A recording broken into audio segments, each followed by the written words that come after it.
Hello everyone, I am doctor Kanishka Kaushik. Welcome you all on topper stop. So एक हफ्ता हो गया है हमको अपना सिलेबस कंप्लीट करते हुए, तो आज एक बार टेस्टिंग कर लेते हैं आपकी कि कितना आपने सीखा और कितना आपका जो प्रिपरेशन है वो अच्छी तरीके से चल रहा है। तो आज हम 60+ क्वेश्चन इसमें डिस्कस करेंगे। देखिए 120 क्वेश्चन अपने पेपर में आएंगे, बट उसके मैंने हाफ क्वेश्चन इसके अंदर रखे हैं। बट मैंने कोशिश की है कि जितने भी सब्जेक्ट्स हैं वो सारे सब्जेक्ट्स मैंने इसमें डाले हैं और वही प्रोपोर्शन जो है वो मेंटेन रहे। साइंस के क्वेश्चन मैंने थोड़े नहीं डाले हैं इसके अंदर, क्योंकि साइंस हम पहले भी कर चुके हैं, तो साइंस में नेक्स्ट वाली वीडियो में डाल दूंगी, ठीक है।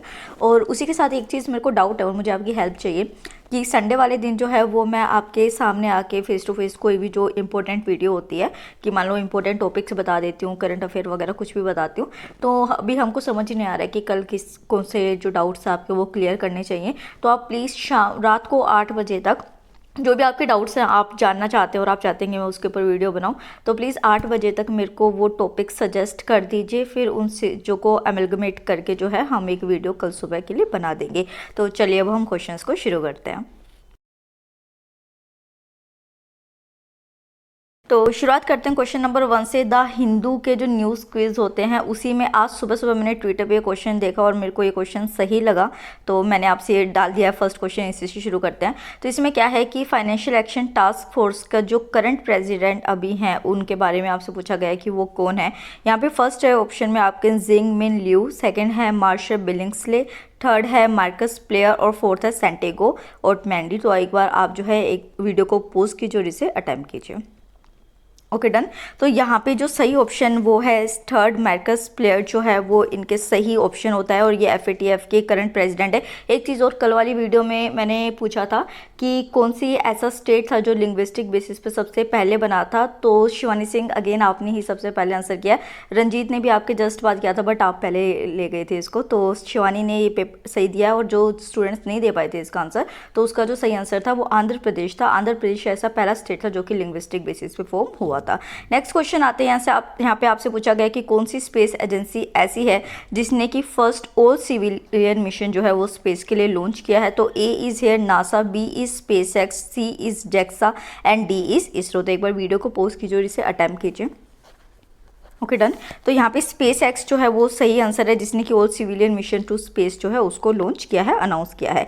नेक्स्ट आता है कि कौन सी यूनियन मिनिस्ट्री ऐसी है जो कि ऑल इंडिया सर्वे कंडक्ट करती है माइग्रेंट एंड डोमेस्टिक वर्कर्स के लिए। यहाँ पे ए आता है ministry of home affair, second आता है ministry of skill development, third आता है ministry of labour and employment and fourth आता है मिनिस्ट्री ऑफ रूरल डेवलपमेंट। तो एक बार वीडियो को पोज कीजिए और इसे अटेम्प्ट कीजिए। Okay done. तो यहाँ पे ministry of labour and employment जो है वो डोमेस्टिक एंड माइग्रेंट वर्कर्स के ऊपर ऑल इंडिया सर्वे को कंडक्ट करती है। और गाइस अपना जो स्कोर है वो लिखते रहिएगा और लास्ट में मुझे कमेंट सेक्शन में ज़रूर बताइएगा कि आपकी परफॉर्मेंस कितनी अच्छी जा रही है, तो उससे आप अपने आप को एनालाइज कर सकते हैं। नेक्स्ट आता है question number 4, date is as per the recent SEBI guidelines what is the minimum percent that large companies can divest in the initial public offering. तो आपसे पूछा गया है कि मिनिमम परसेंटेज क्या रखी गई है लार्ज कंपनीज के लिए सेबी गाइडलाइंस के अकॉर्डिंग, जिसमें कि इनिशियल पब्लिक ऑफरिंग्स में वो अपने डिवेस्ट कर सकते हैं अपने शेयर्स को। तो A is 5%, second is 10%, C is 20% and D is 25%। तो वीडियो को पोज कीजिए और इसे अटेम्प्ट कीजिए। Okay done. तो यहाँ पे जो सही है वो है 5%। 5% जो है एक मिनिमम परसेंटेज सेबी के थ्रू यहाँ पे रखी गई है for initial public offering. Next question आता है which union ministry is to set up investment clearance cell single window clearance system. तो आपको बताना है कि कौन सी मिनिस्ट्री ऐसी है जिसने कि investment clearance cell single window clearance system को सेटअप किया है। ए यहाँ पे आता है ministry of finance, second is ministry of commerce and industry, third is ministry of heavy industries, D is ministry of housing and urban affair. तो video को pause कीजिए और इसे अटेम्प्ट कीजिए। Okay done. तो यहाँ पे बी ऑप्शन जो है ministry of commerce and industry के थ्रू जो है ऐसा window clearance system single platform organise किया गया है। नेक्स्ट आता है Praveen Sinha has been appointed as the acting chief of which organisation. तो आपसे पूछा गया है कि जो प्रवीण सिन्हा है वो किसके एक्टिंग चीफ के थ्रू मतलब एज एन एक्टिंग चीफ जो है वो किए गए हैं अपॉइंट यहाँ पे। तो ए है intelligence bureau, second is central vigilance commission, third जो है वो है सीबीआई और डी है इलेक्शन कमीशन ऑफ इंडिया। एक बार वीडियो को पोज कीजिए और इसे अटेम्प्ट कीजिए। हो गया। तो गाइस सी जो है वो सीबीआई सही ऑप्शन है।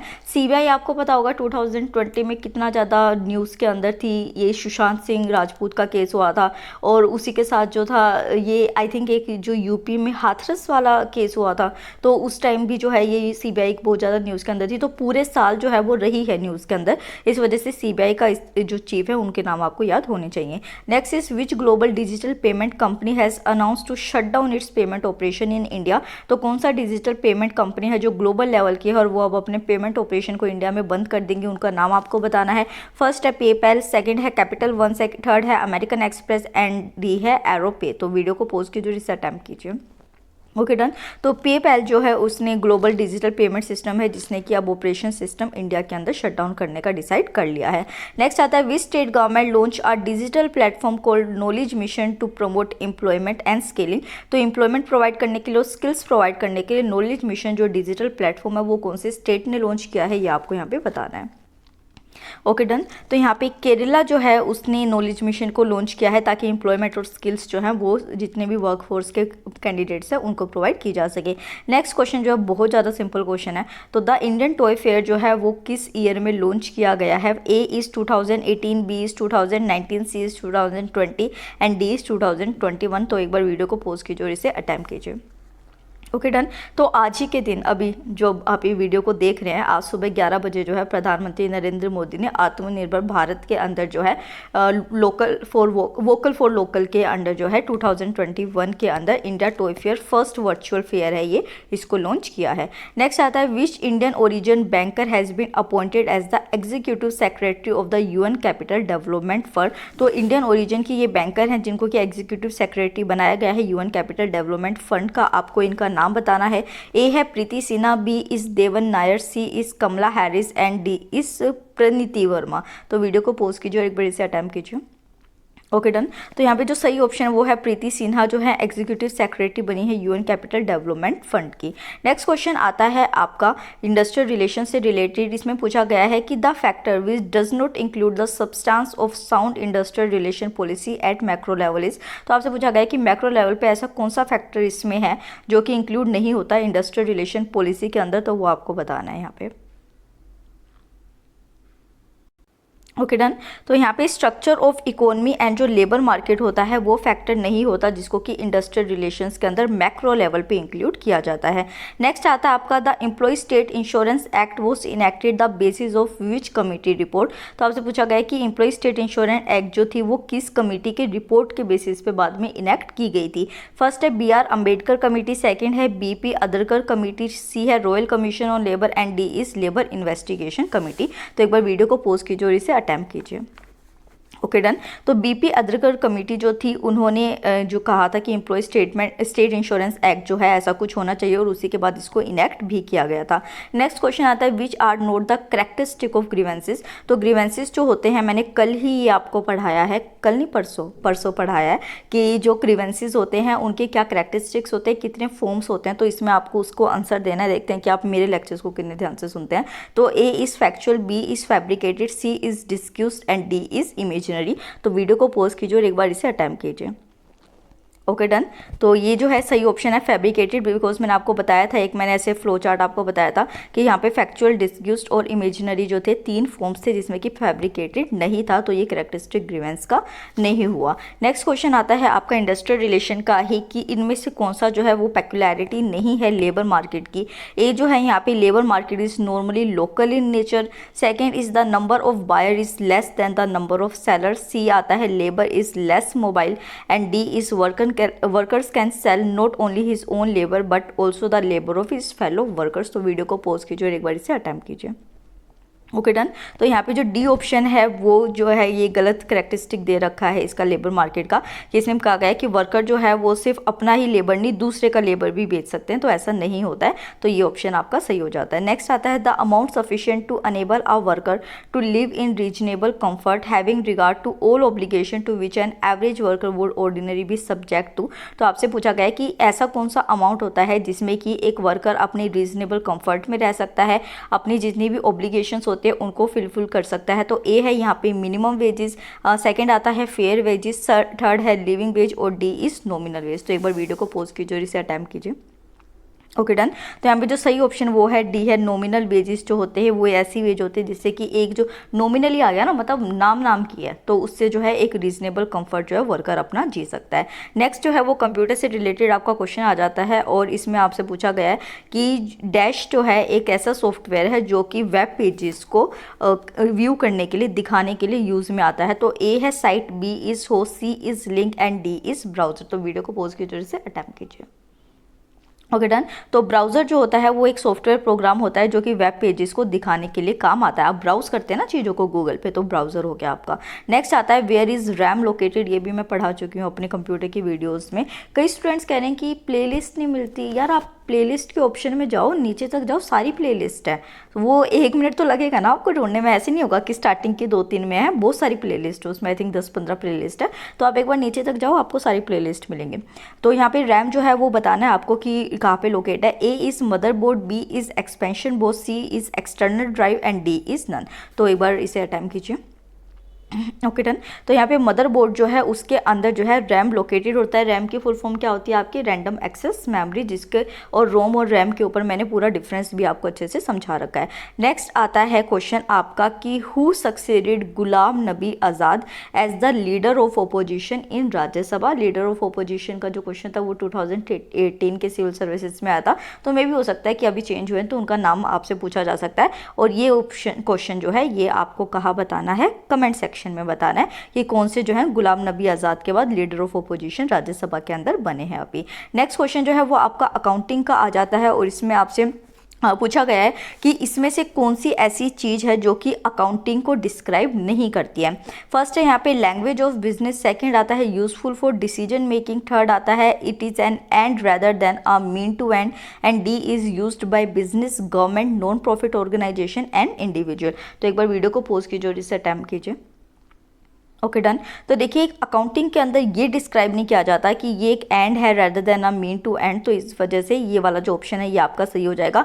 बाकी के ये जो तीनों ऑप्शंस है ये अकाउंटिंग के अंदर डिस्क्राइब किए जाते हैं। नेक्स्ट क्वेश्चन आता है financial statements different from management account in that day. तो आपसे ये पूछा है कि बेसिकली कि किस में जो होता है मैनेजमेंट अकाउंट्स और जो फाइनेंशियल स्टेटमेंट होते हैं वो अलग होते हैं। तो first is are prepared monthly for internal control purpose, second is contain detail of cost incurred in manufacturing, C is are summarized and prepared mainly for external users of accounting information, D provide information to enable the trial balance to be prepared। तो video को pause कीजिए, अच्छे से statement को पढ़िए और फिर इसको आंसर कीजिए। ओके ठीक है। तो देखिए जो फाइनेंशियल स्टेटमेंट्स होती हैं वो समराइज की जाती हैं और प्रिपेयर की जाती है फॉर मेनली एक्सटर्नल यूजर्स को अकाउंटिंग इन्फॉर्मेशन प्रोवाइड करने के लिए। इस वजह से जो फाइनेंशियल स्टेटमेंट होती है वो मैनेजमेंट अकाउंट से डिफरेंट होती है। तो सी ऑप्शन जो है वो आपका सही हो जाता है। नेक्स्ट आता है which one of the following does not apply to the preparation of financial statement. तो फाइनेंशियल स्टेटमेंट को प्रिपेयर करते टाइम आप क्या चीज़ जो है वो नहीं करते हैं। फर्स्ट आता है they are prepared annually, third is they provide a summary of the outcome of financial transaction, C is they are prepared mainly for external users of accounting information and they are prepared to show the detailed cost of manufacturing and trading। तो एक बार video को pause कीजिए और इसे attempt कीजिए। Okay done. तो यहाँ पे डी ऑप्शन जो है वो सही है। जो फाइनेंशियल स्टेटमेंट्स होती हैं वो सिर्फ detail cost of manufacturing and trading को शो करने के लिए नहीं की जाती है, तो ये वाला जो है आपका ऑप्शन सही हो जाएगा। नेक्स्ट आता है the main aim of financial accounting is to, first है record all transaction in the books of account, second is provide management with the detail analysis of the cost, third आ जाता है present the financial result of the organisation by means of recognise statement and D is calculate profit. तो video को pause कीजिए और एक बार इसे अटेम्प्ट कीजिए। Okay done. तो यहाँ पे जो फाइनेंशियल अकाउंटिंग का मेन एम होता है वो होता है कि जितनी भी फाइनेंशियल रिजल्ट्स होते हैं उनको प्रेजेंट करना एक ऑर्गेनाइजेशन के by means of recognise statement. तो सी ऑप्शन आपका सही हो जाएगा। नेक्स्ट क्वेश्चन आता है कि फाइनेंशियल अकाउंट्स जो होते हैं वो डिफरेंट, अच्छा सॉरी ये वही वाला क्वेश्चन रिपीट हो गया। नेक्स्ट आता है external users of financial accounting information include all of the following except. तो आपसे पूछा गया कि एक्सटर्नल यूजर्स जो होते हैं फाइनेंशियल अकाउंटिंग के, ये भी मैं आपको बता चुकी हूँ। तो इसमें से जो है वो कौन कौन से होते हैं एक्सेप्ट एक बताना आपको जो नहीं होता है। A is investor, B is labour union, C is line manager and D is general public. ये तो मैं आपको पढ़ा भी चुकी हूँ। तो एक बार वीडियो को पॉज कीजिए और इसे अटेम्प्ट कीजिए। Okay done. तो यहाँ पे जो लाइन मैनेजर है वो सही ऑप्शन है, क्योंकि लाइन मैनेजर जो होता है वो फाइनेंशियल अकाउंटिंग इंस्ट्रूमेंट्स में एक एक्सटर्नल यूजर नहीं होता है। नेक्स्ट क्वेश्चन आता है आपका कि internal users of accounting information include which of the following. अब पहले आपसे एक्सटर्नल यूजर पूछा गया था, अब आपको इंटरनल यूजर बताना है। तो A is company officer, B is investor, C is financial institution and D is competitor. तो एक बार वीडियो को पॉज कीजिए और इसे अटेम्प्ट कीजिए। Okay done. तो यहाँ पे जो कंपनी ऑफिसर होते हैं वो एक अकाउंटिंग इन्फॉर्मेशन के लिए इंटरनल यूजर की कैटेगरी के अंदर आते हैं। तो मैंने आपको तब भी कहा था कि ये कैटेगरी आपको अच्छी तरीके से याद रखनी है। नेक्स्ट क्वेश्चन आता है which of the following sentence does not explain the distinction between financial accounts and the management account. तो आपको 4 सेंटेंसेस दे रखे और आपसे पूछा गया है कि इनमें से कौन सा जो है वो डिफरेंस नहीं बताता फाइनेंशियल अकाउंट्स के बीच में और मैनेजमेंट अकाउंट्स के बीच में। फर्स्ट आता है financial accounts are primarily for external users and management accounts are primarily for internal user.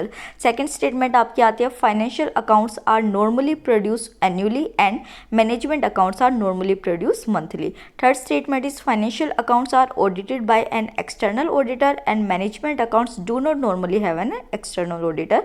And last statement is financial accounts are more accurate than management accounts. तो एक बार वीडियो को pause कीजिए और जो गलत सेंटेंस है फाइनेंशियल अकाउंट और मैनेजमेंट अकाउंट्स में जो डिफरेंस बता रहा है वो आपको बताना है। ध्यान से पढ़िए और इसे अटेम्प्ट कीजिए। Okay done. तो यहाँ पे जो डी स्टेटमेंट है दैट इज फाइनेंशियल अकाउंट जो होते हैं वो ज़्यादा एक्यूरेट होते हैं मैनेजमेंट अकाउंट से, ये स्टेटमेंट गलत है, ये डिफरेंस नहीं बता रहा है इन दोनों का, इस वजह से डी जो होगा वो आपका सही ऑप्शन हो जाएगा। नेक्स्ट देखते हैं क्वेश्चन अगेन कि department of promotion of industry and internal trade जो है FICCI है, उन्होंने एक CO फोरम को ऑर्गेनाइज किया था कौन सी कंट्री के साथ, ये आपको बताना है। A is Japan, B is US, C is Singapore and D is United Kingdom. तो एक बार वीडियो को पॉज कीजिए और इसे अटेम्प्ट कीजिए। Okay done. तो यहाँ पे जो सही ऑप्शन वो है सिंगापुर, DPIIT ने और FICCI ने जो ये CO फोरम लॉन्च किया है वो सिंगापुर के साथ मिलकर किया है। नेक्स्ट आता है the inflation target is set by the central government in consultation with the RBI once in how many years. तो यहाँ पे पूछा गया है कि सेंट्रल गवर्नमेंट जो है वो RBI के साथ कंसल्ट करके कितने साल बाद जो है वो इन्फ्लेशन टारगेट को सेट करती है। ए यहाँ पे आ जाता है 2 साल बाद, बी इज 3 साल बाद, सी इज 4 ईयर्स बाद एंड डी इज 5 ईयर्स बाद। तो एक बार वीडियो को पॉज कीजिए और इसे अटेम्प्ट कीजिए। Okay done. तो यहाँ पे जो सही ऑप्शन है वो है 5, क्योंकि 5 ईयर्स बाद जो है इन्फ्लेशन टारगेट को किया जाता है। कमेंट सेक्शन में मुझे बताइए कि अभी जो इन्फ्लेशन टारगेट है वो कितना चल रहा है, क्योंकि आपकी इकोनॉमी की स्टैटिक बुक में वो बहुत आराम से दे रखा है और करंट अफेयर में भी आपको दिया ही दिया जाता है। नेक्स्ट क्वेश्चन आता है आपका कि ऑस्ट्रेलियन ओपन 2021 का जो वीमेन टाइटल है वो अभी किसने जीता है। A is Naomi Osaka, B is Serena Williams, C is the Ashleigh Barty and D is Simona Halep. तो एक बार वीडियो को पॉज कीजिए और इसे अटेम्प्ट कीजिए। Okay done. कई बार यार मैं ना मेरे से कभी इंग्लिश नाम जो ये होते हैं ना ये प्रोनाउंस नहीं होते, मेरे से कभी बोले ही नहीं जाते हैं, तो मैं हमेशा गलती करती हूँ। तो अगर मैंने कोई गलत प्रोनाउंसिएशन यहाँ पे की है तो आप करेक्ट कर सकते हो उसको। तो ए जो है वो सही है, नेओमी ओसाका जो है वो रिसेंटली इन्होंने ऑस्ट्रेलियन ओपन 2021 का जो वीमेन टाइटल था उसको जीता है। नेक्स्ट क्वेश्चन आपके सामने आता है, आपको यहाँ पे डेट बतानी है कि जो सोशल जस्टिस वर्ल्ड डे है वो कब सेलिब्रेट किया जाता है। तो ए है February 1, second is February 10, C is February 20 and D is February 25। तो ये वाला जो क्वेश्चन है ये मैंने इसलिए डाला है क्योंकि अब ये फेब के करंट अफेयर में आ गया और सोशल जस्टिस से ये रिलेटेबल है। तो एक बार वीडियो को पॉज कीजिए और इसे अटेम्प्ट कीजिए। Okay done. तो देखिए 20 फरवरी जो है 25 को सोशल जस्टिस डे को ऑब्जर्व किया जाता है। नेक्स्ट क्वेश्चन आता है आपका कि कौन सी ऐसी ऑर्गेनाइजेशन है जिसने इंडिया के साथ मिलके 2021 का जो एशिया इकोनॉमिक डायलॉग है उसको को चेयर किया है। A is Pune international centre, B is जो है इंडियन इंस्टीट्यूट मतलब कि सॉरी इंडिया की तरफ से किसने किया है, तो सेकेंड है Indian Institute of Technology Madras, C है Indian Institute of Management Ahmedabad and D is BITS Pilani. तो वीडियो को पॉज कीजिए इसे टाइम कीजिए। Okay done. तो यहाँ पे जो सही ऑप्शन है पुणे इंटरनेशनल सेंटर जो है वो उसने इंडिया की तरफ से जो है 2021 को एशिया इकोनॉमिक डायलॉग के अंदर को चेयर किया है। नेक्स्ट पूछा गया है आपसे 2021 का ही करंट अफेयर कि अभी जो ब्रिक्स है उसकी चेयरमैनशिप, ये चेयरमैनशिप है, तो चेयरमैनशिप जो है वो कौन सी कंट्री ने एज्यूम की है 2021 के लिए। तो ए यहाँ पे है India, B is China, C is Brazil and D is Russia. तो एक बार वीडियो को पॉज कीजिए, सेट टाइम कीजिए। Okay done. तो अपने ही प्यारे भारत देश ने जो है, इंडिया ने इस साल 2021 के अंदर ब्रिक्स की चेयरमैनशिप को एज्यूम किया है। नेक्स्ट आता है, as per the new information technology rules digital platforms will have to provide required information within how many hours. तो आपको बताना है कि आईटी रूल्स जो है, मैंने आईटी एक्ट बताई भी थी आपको लेटेस्ट स्कीम्स के अंदर, कि डिजिटल प्लेटफॉर्म्स जो हैं उनको कितने टाइम पीरियड में इन्फॉर्मेशन प्रोवाइड करनी होती है। ए इधर आता है 12 hour, B is 24 hours, C is 48 hours and D is 72 आवर्स। तो वीडियो को पॉज कीजिए और इसे अटेम्प्ट कीजिए। Okay done. तो डी ऑप्शन जो है 72 आवर्स, वो यहाँ पे सही है। 72 आवर्स के अंदर कोई भी आईटी प्लेटफॉर्म जो है उसको अपनी डिटेल्स प्रोवाइड करनी होती है जो भी उनसे मांगी जाती है। नेक्स्ट क्वेश्चन आता है कि as per the recent forecast by the Moody's investor service what would be the GDP growth rate of India in 2021 and 2022। तो मूडीज के इन्वेस्टर सर्विस के अकॉर्डिंग जो किया गया है जीडीपी ग्रोथ, वो आपको स्पेसिफिकली बताना है। A is 7.5%, B is 9.5%, C is 13.5% and D is 15%। तो एक बार वीडियो को पॉज कीजिए और इसे अटेम्प्ट कीजिए। Okay done. तो यहाँ पे जो सही ऑप्शन है वो है 13.5%, जो कि ये फोरकास्ट किया गया है। नेक्स्ट आता है, which organisation has release the report on currency and finance. A is IMF, B is world bank, C is RBI and D is new developmental bank. तो बहुत सिंपल है इसका आंसर, जल्दी अटेम्प्ट कीजिए। ओके तो सी जो है RBI, हमारे ही RBI के थ्रू जो है report on currency and finance जो है वो रिलीज़ की जाती है। नेक्स्ट जो है, अब हम अपने इंग्लिश के 6-7 क्वेश्चन करते हैं, क्योंकि इंग्लिश अब तक हमने शुरू नहीं की थी।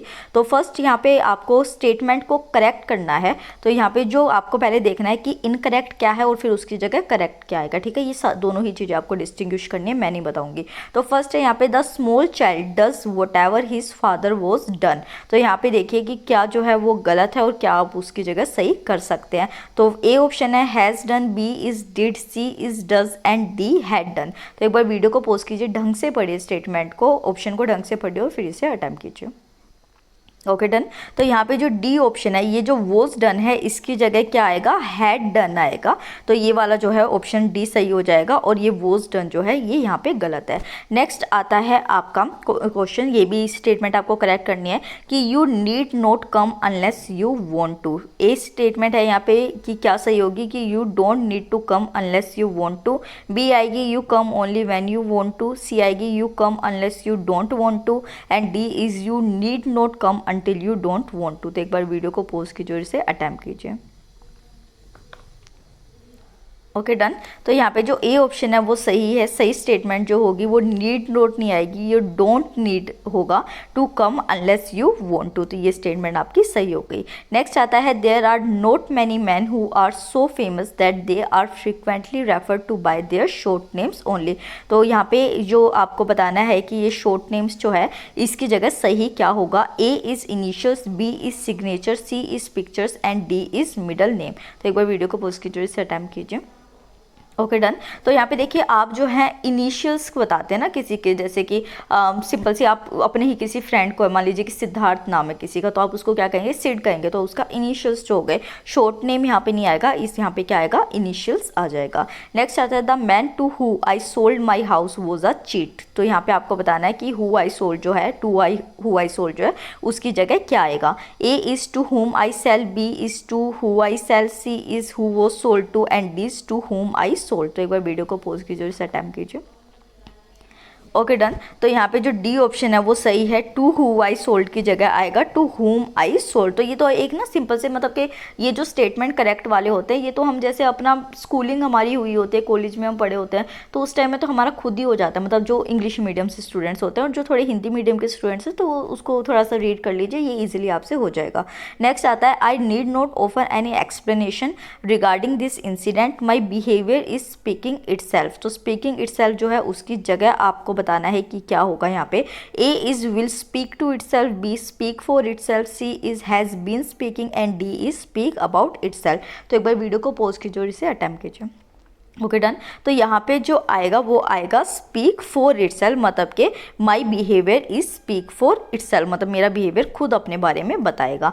नेक्स्ट आता है आपको अब 3 इडियम एंड फ्रेसेस के बारे में बताना है। इडियम एंड फ्रेसेस की वीडियो बना दी मैंने 2 घंटे की इतनी मेहनत करके, और आपके एवरेज व्यू वहाँ पे क्या आया है, 4 मिनट 5 मिनट। मतलब यार मेरी मेहनत की तो कदर किया करो। 2 घंटे पूरा दिन लगाया मेरे को वो पहले ढूंढने में उस तरीके का कंटेंट, फिर वो बनाने में, और आपने सिर्फ 4-5 मिनट देखी और आपने छोड़ दी वो वीडियो। वीडियो, गलत बात है। Next is to keep one's temper, A is to become hungry, B is to be in good mood, C is to preserve one's energy and D is to be aloof from. तो आप एक बार इसे attempt कीजिए।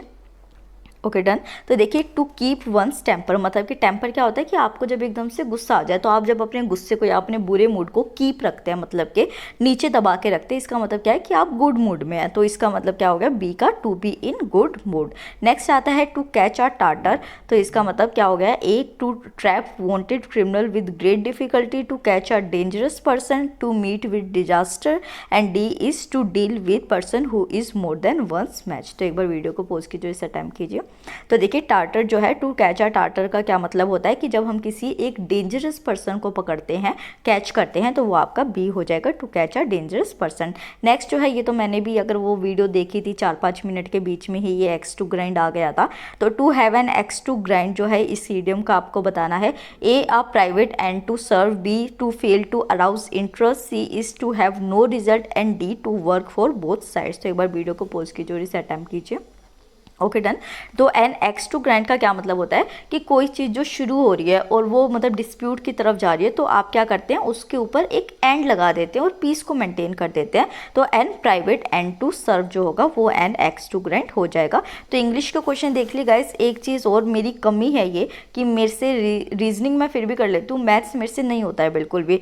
पर इस question में paper में मैं डालना चाहती थी क्वेश्चंस को, तो मैंने ये क्वेश्चंस जो है ये यूपीएससी के सिविल सर्विसेज का जो 2020 का प्रीवियस ईयर पेपर था ना, तो उसी के सी सेट के मैंने कुछ क्वेश्चंस इसके अंदर डाल दिए। तो आप जो है एक बार इसको अटैम्प्ट ज़रूर कीजिएगा, इसको आप देख लीजिए, स्क्रीनशॉट ले लीजिए चाहे इन स्लाइड्स का, या दोबारा नोट कर लीजिएगा।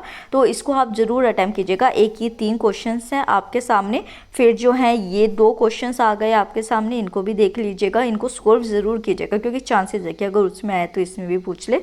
और उसके बाद ये पैसेज नहीं है, ये पैसेज तो बस उसी के अंदर आ गया पेपर के अंदर। ये वाला जो क्वेश्चन है ये रीजनिंग का क्वेश्चन है, इसके अंदर 2 सब पार्ट्स है, इनको आप जो है अटैम्प्ट कीजिएगा।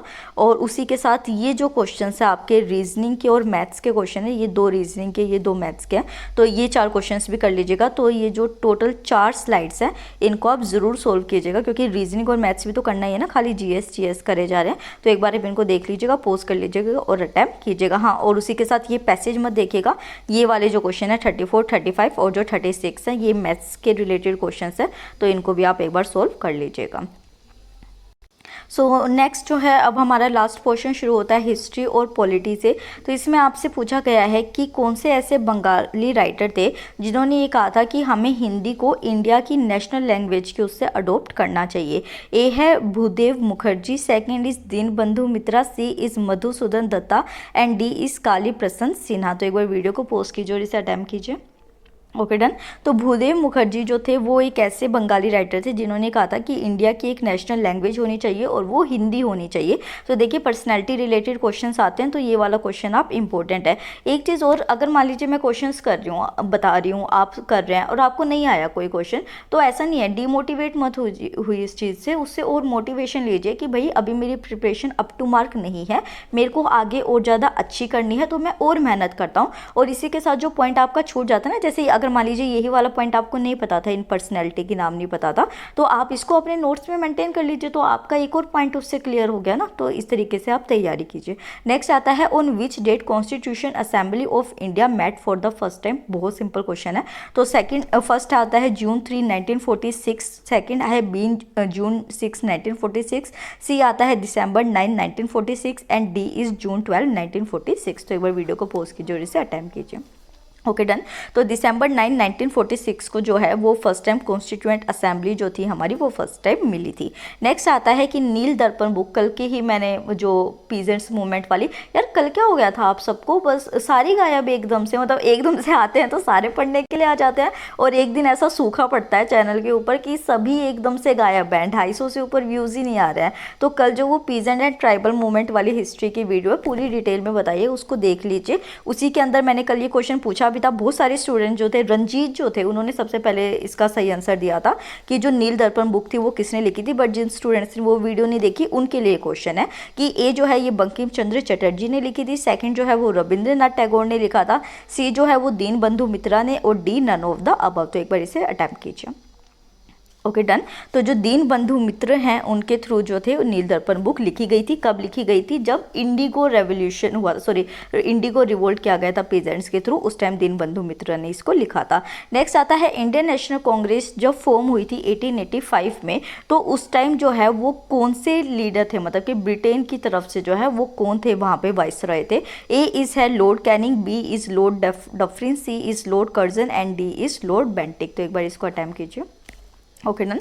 तो जब 1885 में इंडियन नेशनल कांग्रेस का फॉर्मेशन हुआ था तो उस टाइम लॉर्ड डफरिन जो थे वो पावर के अंदर एज वाइसरॉय थे। नेक्स्ट आता है who among the following was the vice president of the executive council in the interim government 1946-47। तो आपको बताना है कि इंटरिम गवर्नमेंट जो फॉर्म हुई थी 1946-47 में, उसमें जो एग्जीक्यूटिव काउंसिल बना था उनके वाइस प्रेसिडेंट उस टाइम पीरियड में कौन थे? A is Motilal Nehru, B is Pandit Jawaharlal Nehru, C is Sardar Patel and D is D Rajagopalachari. तो एक बार इसे अटेम्प्ट कीजिए। Okay done. तो यहाँ पे देखिए पंडित जवाहरलाल नेहरू जो है वो इंटरिम गवर्नमेंट के एग्जीक्यूटिव काउंसिल थे। इसको आप किस तरीके से ट्रिक की फॉर्म में याद कर सकते हैं कि हमारे फर्स्ट प्राइम मिनिस्टर कौन थे? ये थे जवाहरलाल नेहरू जी थे। तो ये टाइम पीरियड भी क्या था? 46-47 का था। तो जो एक इतनी इंपॉर्टेंट पोस्ट थी वाइस प्रेसिडेंट की, वो भी इन्हीं को दे दी गई थी। नेक्स्ट आता है under which act the title of governor general of India वो substituted for the governor general of Bengal. Polity की फर्स्ट वीडियो में मैं कंप्लीट अच्छे से डिटेल में इसको समझा चुकी हूँ। ए आता है एक्ट ऑफ 1786, फिर आता है चार्टर एक्ट ऑफ 1830, फिर आता है चार्टर एक्ट ऑफ 1833 और फिर आता है चार्टर एक्ट ऑफ 1853। तो एक बार वीडियो को पॉज कीजिए और इसे अटेम्प्ट कीजिए। Okay done. तो यहाँ पे जो सी ऑप्शन है चार्टर एक्ट 1883 के अंदर जो गवर्नर जनरल ऑफ इंडिया था उसको सब्सटीट्यूट कर दिया गया था फॉर जनरल ऑफ बंगाल की जगह।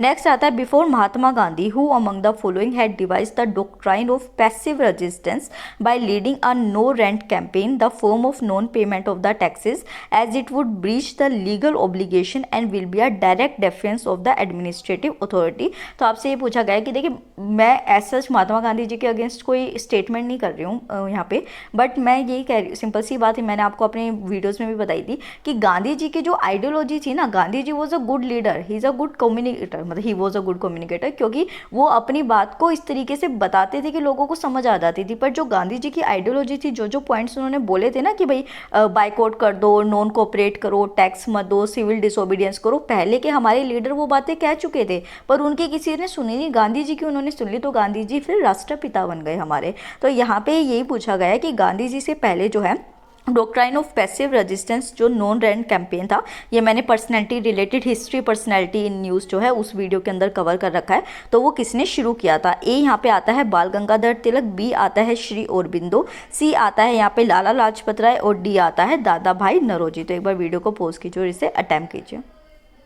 Okay done. तो यहाँ पे ए जो है बाल गंगाधर तिलक जो है उन्होंने नो रेंट कैंपेन को शुरू किया था। नेक्स्ट आता है all the following announcements were made at Delhi दरबार इन 1911 एक्सेप्ट वन। तो दिल्ली दरबार जो 1911 में लगा था उसमें ये सारी स्टेटमेंट्स जो है वो दी गई थी, बट एक नहीं दी गई थी और वो एक आपको यहाँ पे बतानी है। ए जो है transfer of capital from Calcutta to Delhi, second is annulment of partition of Bengal, C is separation of Bihar Orissa and Chota Nagpur from Bengal jurisdiction and D is election of Indians to the various legislative council in India. तो एक बार video को pause कीजिए और इसे attempt कीजिए।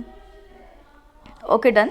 तो यहाँ पे डी जो है election of Indians to various legislative council in India जो है ये वाली स्टेटमेंट यहाँ पे नहीं हुई थी, अनाउंसमेंट नहीं हुई थी, बाकी की ये तीनों अनाउंसमेंट्स यहाँ पे हुई थी। नेक्स्ट आता है कि the revolutionary organisation Abhinav Bharat society was founded in 1904 by, first है A Bhagat Singh, B is V D Savarkar, C is Barindra Kumar Ghosh and D is Pulin Bihari Das. तो एक बार वीडियो को पॉज कीजिए और इसे अटेम्प्ट कीजिए।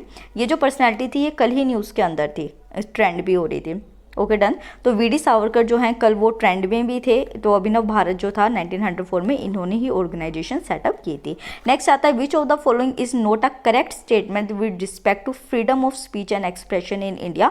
आपके पॉलिटी के क्वेश्चंस जो हैं वो शुरू हो गए। A it is enshrined in part 3 of the constitution, second is it is not an absolute right to express one's thoughts freely, C है it can not be curtailed by legislation and D is can be suspended in emergency. तो एक बार video को pause कीजिए और इसे attempt कीजिए। Okay done. तो यहाँ पे जो है वो सी ऑप्शन है कि देखिए जो freedom of speech and expression है वो कटेल नहीं, इट कैन नॉट बी कटेल बाय लेजिस्लेशन, जो है ये वाली स्टेटमेंट आपकी गलत है। नेक्स्ट आता है which of the following state is not included in the 6th schedule of Indian constitution. तो 6 ये मैंने आपको बताया था कि sources of constitution, schedules, parts जो हैं और जो मेन आर्टिकल्स हैं वो सारे आपको याद रखने, वो उससे पेपर में क्वेश्चन आएंगे। तो यहाँ पे ए है Meghalaya, B is Tripura, C is Mizoram and D is Manipur. तो एक बार इसे अटेम्प्ट कीजिए। Okay done. तो देखिए मणिपुर जो है वो 6th शेड्यूल के अंदर इंक्लूडेड नहीं है इंडियन कॉन्स्टिट्यूशन के अंदर।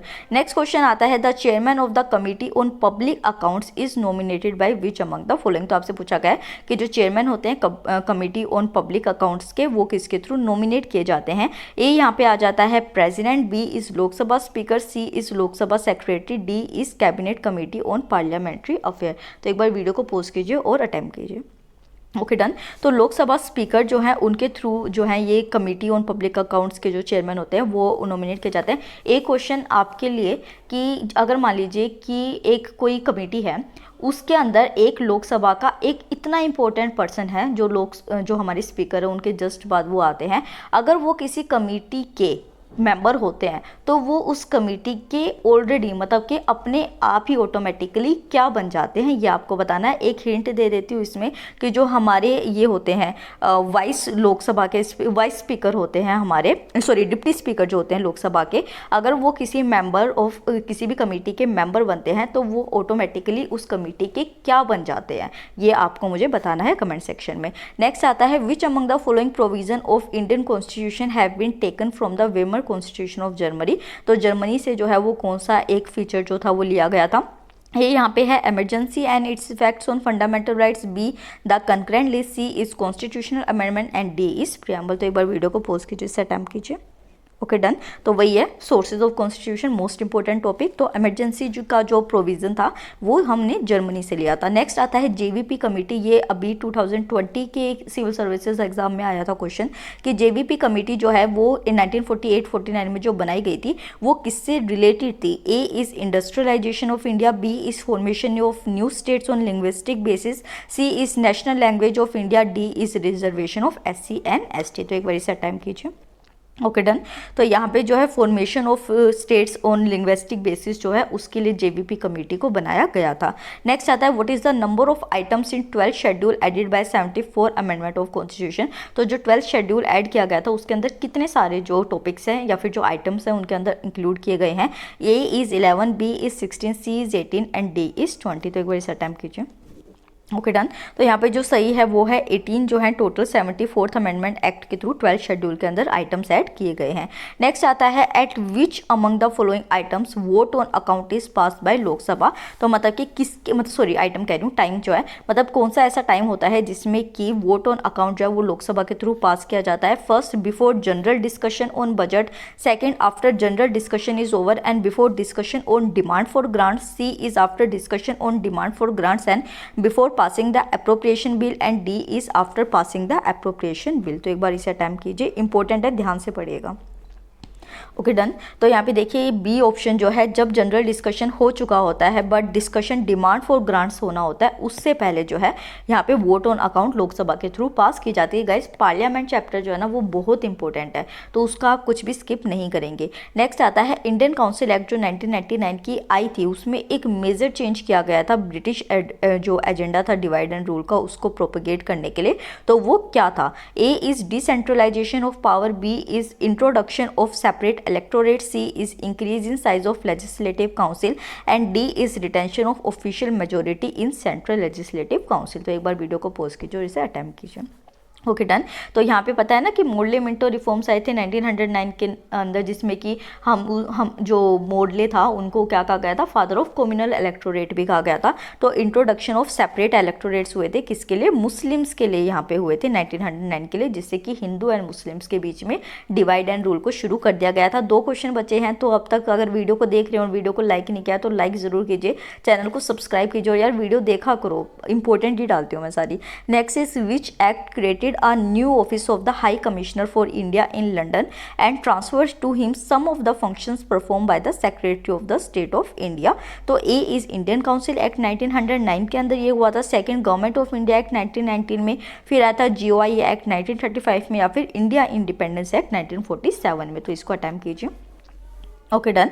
तो देखिए हमें पता है ना कि 1919 में जो एक्ट आई थी उसमें क्या किया गया था कि जो सेक्रेटरी ऑफ स्टेट थे उसकी जो पावर्स थी वो कहाँ पे भेज दी गई थी, एक न्यू ऑफिस जो हाई कमिश्नर का लंदन में बना था उसके पास ही भेज दी गई थी।